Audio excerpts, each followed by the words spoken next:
Welcome to another episode of Smart Takes. I'm Kristen Bankert, Associate Creative Director here at the agency. And with me is Jen Harmon. She is our restaurant practice lead at St. John. So good to see you again. Always fun. Yeah. Love it. So we're going to dive right in today because we got a lot of good stuff to talk about. And we have talked a lot on previous episodes about growth, restaurant growth, Right. driving traffic, obviously sales, loyalty programs. We've hit everything, but today we're going to talk about something very specific, which is a great way for a brand to grow, which is franchising. So I mean, obviously we get that when you're growing more, stores and whatever, you're gonna build hopefully, but it seems like that may be easier said than done. So I mean, it is definitely the fastest way for a brand to grow. yeah. A new brand or an existing brand can take off with franchising. There's a lot of things that, you need to have a good franchise relationship, to have a good franchise owner. And that would be things like somebody that maybe either comes from an operational background in the restaurant arena, a multi-unit operator that has other brands and understands what's at stake, or it could be somebody that really just wants to own their own business. Right. Somebody who's really committed to having that opportunity to be his own boss. And a lot of brands have done really well with that, particularly some smaller brands like Smoothie King that doesn't require a very big footprint. Right. We worked on that for a number of years and helped build co-ops for them and local store marketing programs because they were actually excellent at running the store. They were trained incredibly well, but in order to get the awareness for, at that time, a very new smoothie brand, and Jamba was just like opening up overnight, they had to really get in there and learn how to market and grow with sales and traffic, and we were able to help them. Right. And so, I think a franchisee, number one, really knows how to operate a restaurant, or is willing to put the money behind a Yes. manager that knows how to operate. Because we've a seen what restaurant. happens when brands grow too fast. It's all about like the numbers, and they open too many stores, and it's like if they're not Suddenly vetting the people that are in there, you're just setting yourself up Right. for And failure. and the stores start, closing, and then that's Yeah. not good for the And brand. it's not a good experience. And then I would, that just kind of cascades for the bigger brands, right? So some Right. stores are doing it great, and if this is the only experience someone's had, they'll never try it again if they're in another Exactly. area. Franchising is a great way to grow your brand. It's an incredible way to grow your brand. But you need to make sure that your owners, your franchisees, that they have been trained incredibly well in driving that brand in the way that the parent company wants it to be driven. Everybody has to walk in lockstep. Everybody has to be together. You could open a mom and pop any day Right. and run it the way you want to run it. It wouldn't matter. But when you buy a brand and you're willing to pay the brand and you're going to have royalties for the brand, you need to embrace the brand. Yes. And that's one of the things I think is the hardest sometimes for a franchisee who maybe hasn't been in the restaurant industry to understand the importance of keeping the brand promise, delivering in the same way that all the brands deliver, so that, when you see one restaurant and then another one in another town, that they both operate with the same promise to the guest. Absolutely. I remember that with Zaxby's, and it was, I remember the kind of intensity of the operational training, and Right. it was fry placement. It was, it was down to the very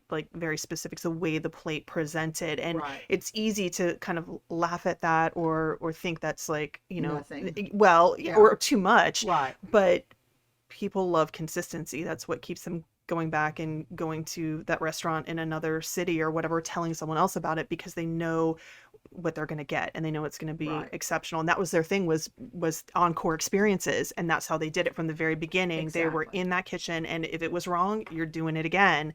And as hard as that probably was for people, it was imperative to maintain and protect the brand standard. Absolutely. And as an agency, we actually worked in the back of the kitchen as well and experienced what the stores were up against. So we understood when we were suggesting something for a promotion, how it might put extra pressure on the back of the house and how Right. difficult difficult that could be. Right. So that's a big part of, I think, franchising is to make sure that they are buying into the whole concept, the Yes. understanding of what it's going to cost, and setting up their investment so that it will pay out, giving them a legitimate idea about how long it's going to take for growth for them to be able to sustain Yeah. the cost of that brand. And big brands do it incredibly well, Hmm. and small brands that are built on understanding by incredible parent leaders Hmm. that have been in franchising, that understand the restaurant industry.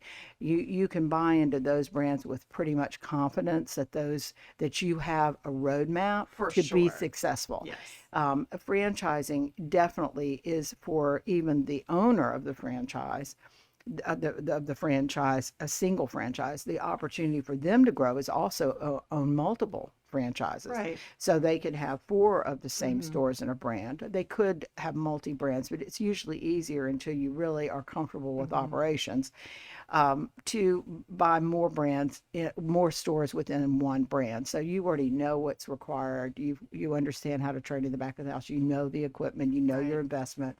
You know how long it's going to take to get the sales and the traffic off the ground. And like we talked about earlier, really strong brands kind of protect the Yes. franchisee. They say up front, here's how long it's going to take. Hmm. Here's your royalties. Here's what you will be paying. Here's what you have to have strength in. So that's a big part, I think, of being a successful franchised brand. Your parent company really, really cares about those franchisees. Yeah. So who's like on your horizon for, or on your radar, I should say, for like the up and coming, next big franchise who's looking to break out? Well, I mean, there's so many that are really exciting, but Mhm. I think one of my favorite is Small Sliders. I am Mm. so just, I am captivated by this. It is in a container box. The They restaurant, isn't it? drop it at the Oh, footprint. It's small. yeah. I So don't you don't know. dine in? It's You just don't dine in, you okay, just, carry out? yeah, Okay. everything is made there. It's extremely efficient. It's Mm-hmm. very well branded. The trademark is fantastic. The Mm. product is fantastic. They have right now started dropping cans, as they say, you know, in multiple places. I think right now they're in Louisiana. They have major commitments for South Carolina. I believe they have like another 80 stores that they are planning to open. Wow. It's impressive. That's very impressive. It's impressive, and I think their concept is really on the cutting edge. For one thing, people really are incredibly in love with Hmm. food trucks And tiny and sandwiches, tiny because you sandwiches. can eat a million of You them. could eat a million, but also just the idea of a food truck is portable, a food truck. Yes. These cans are not, they're not driving anywhere, No, but but it's the it's that same kind of same concept. idea.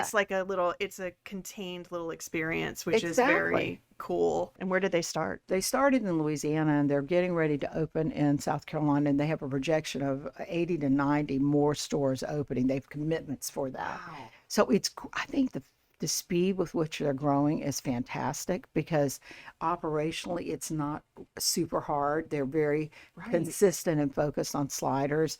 They have a very small a can that they drop that's, I believe, completed on the inside. So there's not a Wow. whole lot of So that's like effort turnkey, behind building. It's basically. pretty Yeah. turnkey.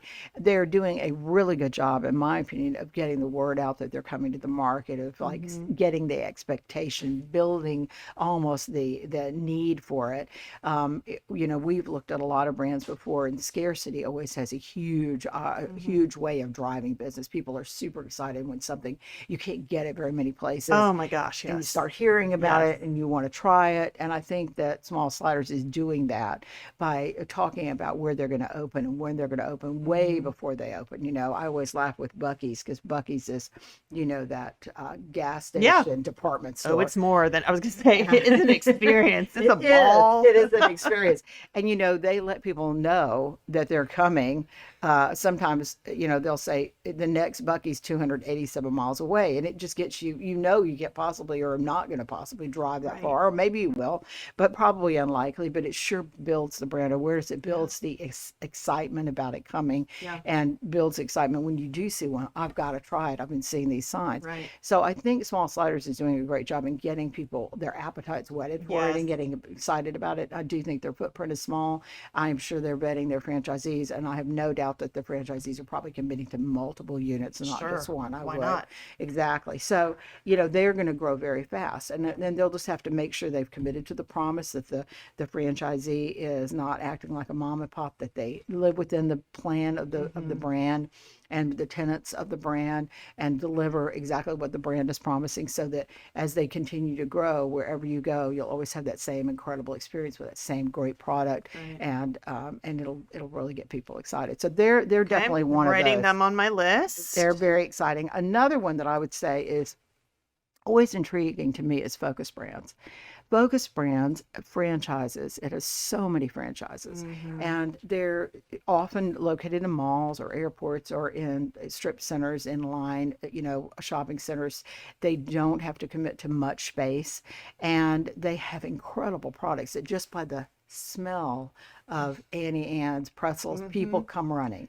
The smell of the Cinnabons in an airport makes everybody wish they could reroute to get to that terminal that has it. That to me is one of the great things that Focus Brands does. Focus Brands really invest in Moe's and Carvel. Again, small footprints, very focused against certain kinds of products, very focused in the back of the house on being able to make those things well, but not Right. so dimensional that they have so many different things. The menu's small. It's easy for just a few employees to deliver it. And I've got to believe Focus has incredible training. So they're giving you the absolute best way to run that store and how to do it. Whenever a store opens, we always say you're really wasting a huge opportunity if you don't open with a bang. And soft openings generally are, unfortunately, a lot of times lead with soft sales, which it's hard to open with a bang later. People have Right. seen it. Yes. They're not that interested. So, I'm always impressed with the brands that put a lot of lead time in training. So they get into that store 2 to 3 weeks before they open. They've got feet on the ground. They're committed to training the, employees that they have there. That franchisee is completely up to speed, knows what they have Yeah. to, they know what they have to deliver. And so when they schedule a grand opening, they can blow it out of the Right. water. They can have all kinds of VIPs for a free night. They can have exciting celebrations every day. They can offer it to schools and to the fire stations, and have a charity outreach even if they want that first week. Anything to really jazz up the excitement that they're actually opening. So even if you are opening a franchise that isn't like Small Sliders, that doesn't have all of this excitement that it's coming to your town, you can open it with some excitement that 2 to 3 weeks prior to that store, no matter what you're opening. Any restaurant brand can have an incredible grand opening and invite new people in and have a fan following out of the gate. Right. And that's a great way. And as long as you can deliver on that promise that first week and you can sustain that traffic as they continue to come in because you did a great job in the beginning, then you will grow incredibly over time. And how vital is it? We know why they do soft openings to kind of, as we all know the phrase, work the kinks out. And how many times have you been to a new restaurant and you've used that phrase where you walk out and you're like, they got to work the kinks out. But how much forgiveness is there for that? And does it matter with a new brand versus an existing brand that people know? Will they give it another shot? It feels like there is a window in which they can launch, get the excitement, but they better figure it out pretty fast. Right. Well, what I would say is if you are really having somewhat of a party, a grand opening party that first week or that second week, you've somehow not delivered exactly what you intended to deliver to that guest. Right. I think if you have a lot going on and it feels very vibrant and you're telling them how much you appreciate their business, I think they're willing to give you another shot. So like the grand opening, the party kind of can mask some things, and Yeah, then I think people understand when you're sure, first opening. I don't think you can do it much longer. right. I think that first week, you're so excited to be in there if they're sampling things for free or they're giving Mhm. something away for free, if they're giving your kids balloons and, something fun to play with, if they have some kind of fun sweepstakes, if they are contributing to a charity Mhm. that isn't near and dear to the hearts of that community. All of those things go a very, very long way Mhm. in forgiving maybe not super great service that first week. But long term, you really Yeah, do got to have get it to together. make sure Yeah. you've got to get it together. And I think one of the things you do at the end of that week is you sit down and you go over what happened and how you can shore it up for the future. And you can look to your parent company and get advice from them. They usually have incredible operators that manage the regions and manage the cities, and depending on how big they are, and those people will help you. And I think I mean, franchising is one of the best ways to live America's dream. I really Mm. believe that, Mhm. to own something that's your Yes, a own. small, yeah. And when you are looking at the brand, you want to look at the values of that brand that you're considering purchasing. You want to look at the effort that's behind it and be very careful about that, and look at how much support they're going to give you in the early weeks, so you really know how to open with a bang and also be able to deliver that product. Mhm. And then once you are a franchisee, you really need to buy into the parent promise. It's not your store, it is, you are a part of a bigger brand. Mhm. You really need to deliver up to the promise that they've crafted, that they are delivering to other people. Anybody else? Anyone else that's like on the precipice of something great? Well, Crisp and Green is very interesting, and they have about 200 That locations, sounds like salads. and Is they're that very salads? fresh, totally fresh, Mm-hmm. and great ingredients, and really interesting.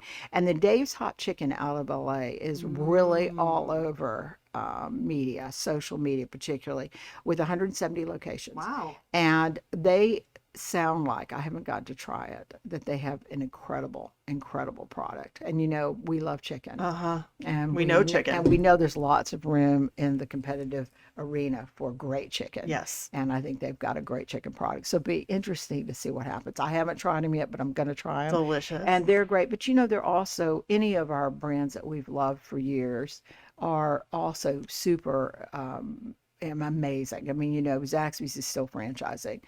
Raising Cane's is still franchising. Metro. Mm-hmm. Firehouse Subs is franchising. Metro's franchising. So many really good, stable brands with Mm-hmm.